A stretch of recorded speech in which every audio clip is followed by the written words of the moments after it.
We all wish for wealth and financial independence. But wishing alone isn't going to help. If we want to get rich and realize our dreams, we need to recognize a burning desire within us. Think and Grow Rich is one of the universally recognized personal development masterpieces that will give you the proper insight into achieving your goals. Think and Grow Rich is probably the #1 most famous success book of all time. It was written by Napoleon Hill in 1937 and has sold over 15 million copies. In the autumn of 1908, in an interview, steel magnate Andrew Carnegie gave the young journalist Napoleon Hill a challenge. He asked him to create a concrete philosophy of success based on the experience of the world's greatest achievers. And the result is the combined wisdom from more than 500 of America's most successful individuals in a book. Napoleon Hill's 13 Principles of Success present a philosophy of achievement that is intended to be mulled over. Let's take a look at the nutshell of those principles. Desire. According to Hills, desire is the starting point of all achievement. Wishing your desires will materialize will not bring you any achievements, let alone riches. It is the intense, burning obsession, which must be coupled with both a plan and persistence in sticking to the plan, that makes you walk on the path of success. Merely wishing for money will get you nowhere. However, to desire riches by way of an obsessive goal, a meticulous plan, and not accepting failure as an option, you'll become rich. Let's take a look at an example. Think as you and your friend are trying to achieve the same goal of getting a promotion at work. But for you, it's the only goal he has. But your friend has 4 other things he's trying to accomplish. So, with a desire of promotion, you work hard to achieve that, while your friend cannot give equal effort as you. So who do you think will get the promotion? Faith. The subconscious mind must believe that something is possible to act on it. And that is what faith does to you. Faith, in Hill's words, means convincing yourself that your goal is achievable. And faith can be trained and improved through self-suggestion. In addition to positive thought patterns, we can also enforce negative ones that can result in us believing that we are unworthy or a failure. By repeating affirmations, you can reprogram your mind to visualize and, thus, to feel and believe that your success is guaranteed. So you have to have faith in yourself, as it gives you the self-confidence to be at the top of what you do. Take the example from the desire part. You have the desire to achieve the promotion, but not have the faith in yourself, but your friend with a little less desirable than you have the faith to get it. Now who do you think will get the promotion?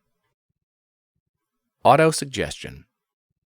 Autosuggestion refers to the use of self-directed communication and self-administered stimuli to channel thoughts from the conscious mind to the seat of the subconscious. Simply put, autosuggestion is the practice of communicating to yourself using your conscious mind to convince your subconscious. As humans, we can exercise complete control over what reaches our subconscious mind through our 5 senses. But most people don't often exercise that control. Merely reading words aloud will have no impact. You have to attach emotion to the words. Your subconscious will only act upon thoughts that are felt. If you try to maintain a diet any time in your life, you will find it much relatable. If you keep suggesting yourself that you can have a good physical state by eating healthy, then you find it much easy to get compatible with your diet, won't it? Specialized knowledge. There are 2 types of knowledge, specialized and general. General knowledge is of little use when attempting to accumulate wealth. Knowledge only generates money when organized and specifically directed to a definite end. You must require specialized knowledge as it is necessary for success, and you must learn how to organize and use knowledge after you acquire it. Think of any professional. They paid the price of learning specialized knowledge through time and sometimes money. This will allow your desires to translate into a monetary, career, or other forms of success. You don't necessarily need to have the specific knowledge in your head. You could also simply make sure to have access to those who do, as Hill recommends creating a mastermind group. If you can upgrade that teaching skills of yours by learning some new methods, or if you make that cooking skills of yours better by taking some cooking class or simply giving effort by watching videos, then it can help you to earn more. Imagination. Within your imagination is where all plans are created and formed. The only limitation you face depends on how much you develop your imagination. Hill separates imagination into two conceptual types. Synthetic imagination. Synthetic imagination, which does not create but rather arranges old concepts, ideas, or plans into new combinations. And creative imagination is what springs forth from hunches and inspiration. Within it, new ideas are formed. Ideas are the starting point for all fortunes, and they are the product of the imagination. Ideas can be turned into wealth pretty easily if accompanied by great strategies and rigorously organized plans. Think that everything around us started with a single idea that came from the imagination.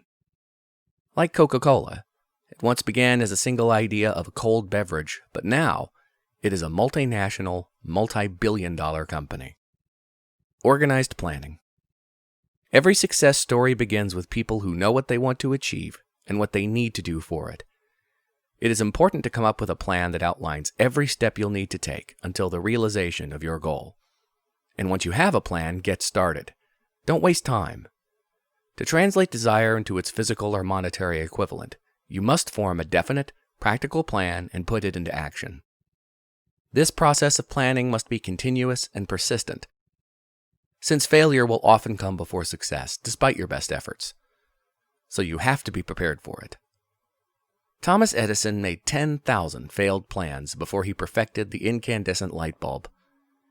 His key to success was that he never gave up and kept formulating new plans when the previous ones had failed. To plan intelligently is the key to securing your fortune.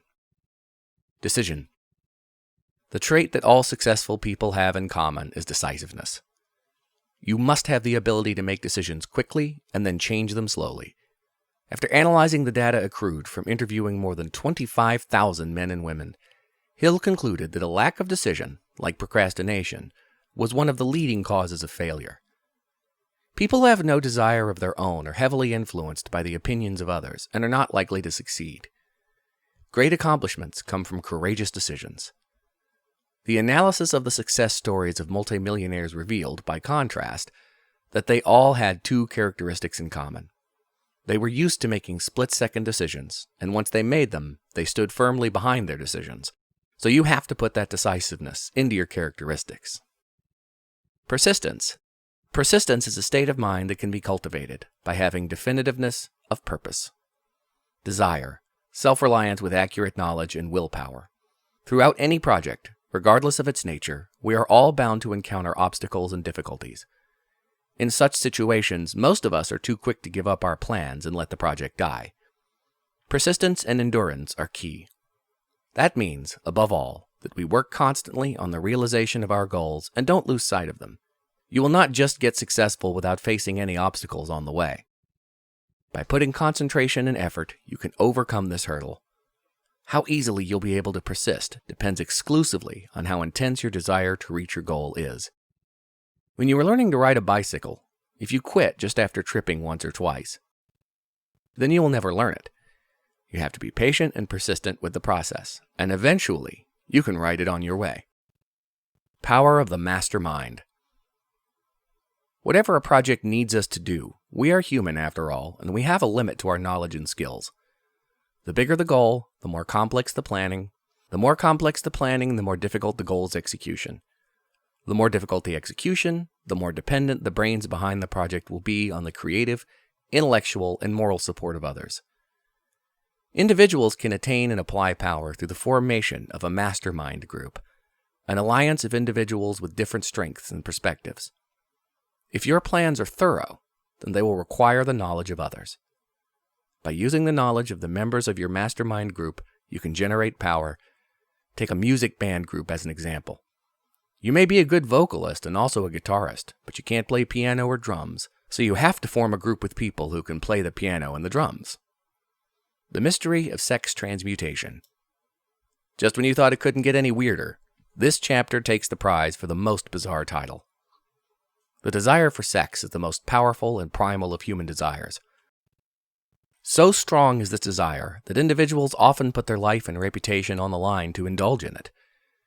The exercising of willpower to redirect this compulsion from physical expression to another productive purpose or creative outlet is an extremely powerful tool.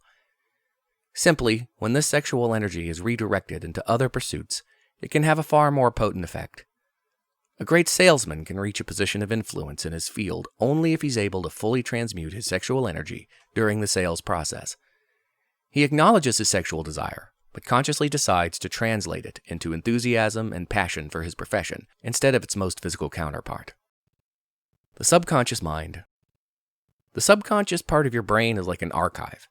It receives and contains your thoughts and impressions, regardless of their nature. It registers everything, and it acts based on your predominant thinking patterns. You can only ever have a positive emotion or a negative emotion in your head at one time. Whichever emotion you have in your head is going to be what speaks to your subconscious. The subconscious mind is the connecting link between the finite mind of humans and infinite intelligence. Make it a habit to implant positive thoughts into your mind and mix them with vision and faith. Then, communicate these plans to your subconscious through self-suggestion. Hill uses the metaphor that emotions attached to thought are like yeast in a loaf of bread. They encourage action, like they make the bread rise. The brain. Every human brain is both a broadcasting and receiving station for the vibration of thought. As Hill puts it, it is a broadcasting and receiving station for thought. He tried to explain the process by which the mind is stimulated by external vibrations and supplies a method for using emotions to increase the mind's receptivity to these sensory stimuli. To operate our mental broadcasting abilities to the optimum, Hill suggests that you focus on cultivating your subconscious and your creative imagination, thanks to the art of autosuggestion. The sixth sense. Hill believed in an infinite intelligence that could be tapped into when the subconscious was vibrating at a particularly high, positive frequency. The sixth sense refers to the faculty of the subconscious, also termed the creative imagination, by which humans, through no effort of their own, receive communications from infinite intelligence. The author's flowery language about the universal mind and infinite intelligence is probably best summed up as what we call intuition. What people call flashes of inspiration, or hunches, Hill believed were messages from infinite intelligence. The sixth sense is, therefore, a combination of the mental and the spiritual. Sometimes while making a major decision in your life, switching to a passion of yours from your job, you just get a feeling, or your gut tells you what to do. And that is exactly what the sixth sense is. Riches begin with a state of mind. Think and Grow Rich's message is simple. You reap what you think, and you alone are the master of your thoughts. Whether you want to make millions, change the world, or find peace, the best place to start is inside you. It gives a strong message to how you should be walking on the path of your life if you are wanting to get the most out of it. It starts with a desire, and with faith, decisiveness, persistence, and planning, you can get on the top. If you enjoyed this video, be sure to hit the like button and subscribe for more videos like this. Also turn on the notification to be updated with our future videos.